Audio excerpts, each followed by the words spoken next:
ህይወት መከራን ስትሰነዝር አንዳንዶች ይወድቃሉ፣ ሌሎች ደግሞ ከፈተናው በላይ ጸንተው ይቆማሉ። እውነተኛ ጥንካሬ የሚለካው በሀብት ወይም በስልጣን ሳይሆን የሰው ልጅ በከበደ የህይወት ማዕበል ውስጥ ሲያልፍ በሚያሳየው የሰመረ ጽናት ነው። የዚህ አይነቱ ፍጹም ጽናትና ጥንካሬ ሕያው መገለጫ ከሆነችው ከሙና ታሪክ በላይ የሚያስተምር ታሪክ የለም። በ34 ዓመት ዕድሜ ላይ የምትገኘው ሙና አደም በዕለት ተዕለት ህይወቷ የምታሳየው ትግል ተራ የኑሮ ውጣ ውረድ አይደለም። 7 ልጆችን አፍርታ ከነዚህ ውስጥ 4ቱ የአእምሮ እድገት ውስንነት ያለባቸውን ልጆች ተንከባክባ ለማሳደግ የምታደርገው ጉዞ የሰው ልጅ መንፈስ ምን ያህል ጠንካራና አሸናፊ መሆን እንደሚችል የሚመሰክር ድንቅ እውነት ነው። የሙና ታሪክ ስለ 4 ልጆች የአእምሮ እድገት ውስንነት ብቻ የሚናገር ታሪክ አይደለም። ይህ ስለ አንዲት እናት የምታሳየው ትግል፣ ስለ እንክብካቤ ሸክም፣ ስለ የነገ ስጋትና ከዚህ በላይ ስለ እናትነት የማይሰበር ፍቅር የሚናገር ታሪክ እንጂ። የመጣሁት ከጎዴ ነው የመጣሁት።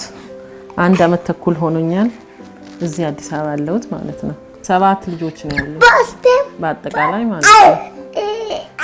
ከ7ቱ 4ቱ ታማሚ ናቸው። ሐኪሞች ዲኤንኤ ቴስት ከዋናው ልጄ ማለት ነው ከመጀመሪያ ልጄ ታይቶ የነበረ እና ዲኤንኤው እንትን ነው ይላሉ፣ ከዘር ነው ይላሉ።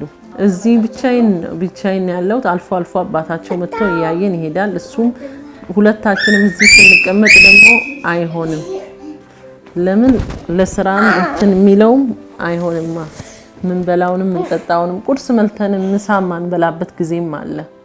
እስኪ ይሄ ያለ ትምርትም ቢያንስ እዚህ አዲስ አበባ ውስጥ የምንፈልገው ማለት ነው ትምርትም ያገኛሉ፣ ከሰውም ጋር እኩል ይሆናሉ። ከልጅነቴ ጀምሮ የልጅነት ልጄ ነው ይሄኛው፣ ከልጅነቴ ጀምሮ ማለት ነው። ዛሬ የሱ ኩዮች በጣም ሳይ ራሱ በጣም ነው የሚሰማኝ። እናት ነኝና ይሰራሉ፣ ተመርቀው ዛሬ ይሰራሉ ወይ ተወጥተው እንትን ይላሉ እና በጣም ነው ቻሌንጁ የሚከብደው።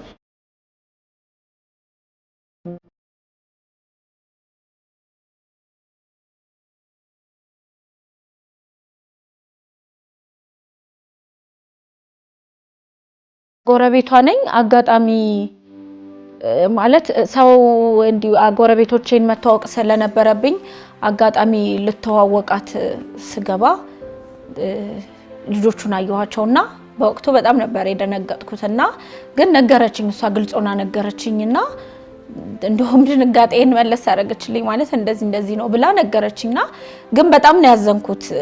ማለት በጣም እንደውም ጠንካራ ሴት ናት፣ በጣም ጎበዝ ሴት ናትና በጣም ከባድ ነው። እንግዲህ የሷ ልጆች አንድ ልጅ ላይ ሳይሆን ተደጋጋሚ ልጆቿ ላይ በተለይ ወንድ ልጆቿ ላይ የተከሰተ የሕክምና እክል ነው። ይሄም የሚመጣው የጄኔቲክ ወይም የዘረመል ችግር መነሻ የሚሆን ነው። በዋናነት የነሱ ላይ የገጠማቸው ችግር ኤል1 ካምጂን ሚቹዌሽን ይባላል፣ የዘረመል ስህተቱ ማለት ነው። ስለዚህ ይሄ በምን ይታያል? ልጆቹ ላይ የአካላዊ እድገት መዘግየት፣ በተለይ ሞተር ዴቨሎፕመንት የሚለው መዘግየት ያሳያል። ሁለተኛ የአእምሮ እድገት፣ አንደኛ በቋንቋ፣ ሁለተኛ በብልጠት፣ ሶስተኛ በማህበራዊ ተግባቦት ላይ ተጽዕኖ አሳድሮባቸው ይገኛል። በየቀኑ የልጆቿን ፍላጎት ለማሟላት ትታገላለች። ከምግብና ከመጠለያ ጀምሮ ለጤናቸው የሚያስፈልጉ ሕክምናዎችና የተለያዩ የእንክብካቤ አገልግሎቶች ድረስ በብዙ ነገሮች ትፈተናለች። ሙና እንደ ሌሎቹ እናቶች ልጆቿ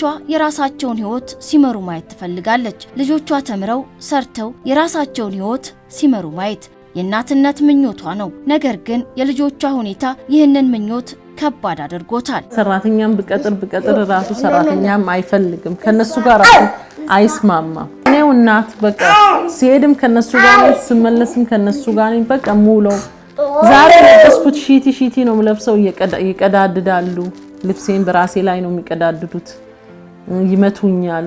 በተለይ በጣም ነው የሚደበድበኝ። ይሄ እጄ ወገኔን ሁሉ ዲስክ መንሸራተት ያዘኝ ለነሱ ብዬ በያክም ቤት ዞር ምን ስል ልጆቹ እንደሱ አይነት ትምህርት ቤት አለ እዚህ አዲስ አበባ ውስጥ ይማራሉ። እንደዚህ አይቀርም ነበር። ቢያንስ መታጠብ ከሰው ጋር መግባባት ይችል ነበር። እዚህ ቢሆን አዲስ አበባ ውስጥ ቢሆን እነሱም እዚህ እንደዛ እዛ ክፍለ ሀገር ቀርተው እንደዛ እንዳይሆኑ ብዬ ነው እዚህ ሀገር ያመጣዋቸው። ዋናው አላማዬ እኔ ሰው ነኝና ነገ መሞት እችላለሁ።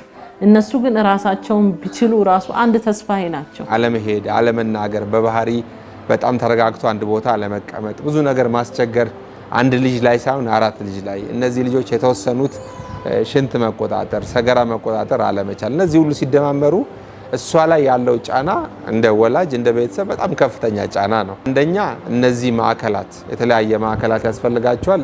ስትሄድ የገንዘብም የባለሙያም እርዳታ ያስፈልጋታል። ሁለተኛ የስፒች ቴራፒ የሚሰጡ ቦታዎች ላይ ቴራፒዎች መስጠት ያስፈልጋል። የባህሪ ሕክምናው ላይ ያስፈልጋል። ፊዚዮቴራፒው ላይ ያስፈልጋል። የየቀኑ የዕለት ተዕለት ደግሞ አክቲቪቲያቸውን ኦኩፔሽናል ቴራፒ፣ ምግብ መብላት፣ ሽንት ቤት መግባት፣ መተኛት፣ ራስን ማጠብ እነዚህ ላይም እርዳታ ስለሚያስፈልጋቸው የነዚህም ቴራፒም ድጋፍም ያስፈልጋቸዋል። እናትነት በራሱ ትልቅ ኃላፊነት ነው። 7 ልጆችን ማሳደግ ደግሞ ተጨማሪ ጥንካሬን ይጠይቃል። ለሙና ግን የሚጠበቀው ከዚህ በላይ ነው። 4 ልጆቿ በተለየ እንክብካቤ የሚፈልጉ በመሆናቸው የእሷ ቀን ከሌሎች እናቶች የተለየ ያደርገዋል። እረፍት አልባ ቀን፣ እንቅልፍ አልባ ሌሊቶች ለሙና ቤተሰብ የተለመደ ነው። ዛሬ ሙና 7 ልጆቿን ይዛ በህይወት ፊት ቆማለች። ከሁሉም በላይ ግን አንድ ነገር ትመኛለች። ልጆቿ የሚገባቸውን ሕክምና እንዲያገኙ። የቤት ክራይ አለ። ኮንዶሚኒየም ደግሞ እንደዚሁ እየቀያየርን ሰው ጭወት አይፈልግም። ልጆቹ ይጨዋሉ። እስከ 7 ሰዓት ምናምን የማይተኙበት ጊዜ አለ። እሱን ራሱ የማይቀበል ጎረቤት አለ። የቤቱ ባለቤት ራሱ እሺ የማይል አለ። ይሄ ጥሩ ሰው ነው ያጋጠመን ባሁኑ ማለት ነው። ሰው አንድ ልጅ እንኳን ይዞ ይሄው ይላል አንተን እስከ ዛሬ ሰውንም ወጥቼ ጎረቤቴንም የኢትዮጵያ ህዝብንም ሚዲያ ሶሻል ሚዲያንም ተጠቅሜም አላቅም፣ ሰውንም ለምኜም አላቅም። ግን ዛሬ እምላችሁ በእግዚአብሔር ስም በአላህ ስም ጠይቃችኋለሁ። ለኢትዮጵያ ህዝብ ትንሹም ትልቁም ወገኖቼ ሳልል እስከ ዛሬ እናንተንም ፊት ቆሜም አላቅም፣ አይታችሁኝም አታቅም። በ4 ልጅ ይሄው እንደዚህ ተጎድንቼ ቤት ውስጥ ታስሬ እንባዬን በራሴው ጠርጋለሁ። ስለዚህ እንድትረዱኝ በእግዚአብሔር ስም ጠይቃችኋለሁ። ልጆቿን ስከታተል ረጅም ጊዜ ሆኖኛል። የእውነት እርዳታ የምትፈልግ ነች። እንደዛም ሆኖ 4 ልጅ ይዛ እንኳን አሁንም በርትታ እየቀጠለች ያለች ነች። ይሄ የሷ ብቻ አይደለም። ብዙ እናቶች እንደዚህ ቋሚ ችግር ያላቸው ልጆች ላይ በርትተው ይሄዳሉ። ስለዚህ ኃላፊነቱን እነሱ ላይ ብቻ አንጣለው። እንደ ማህበረሰብ ችግራቸውን እንጋራ ለማለት እፈልጋለሁ።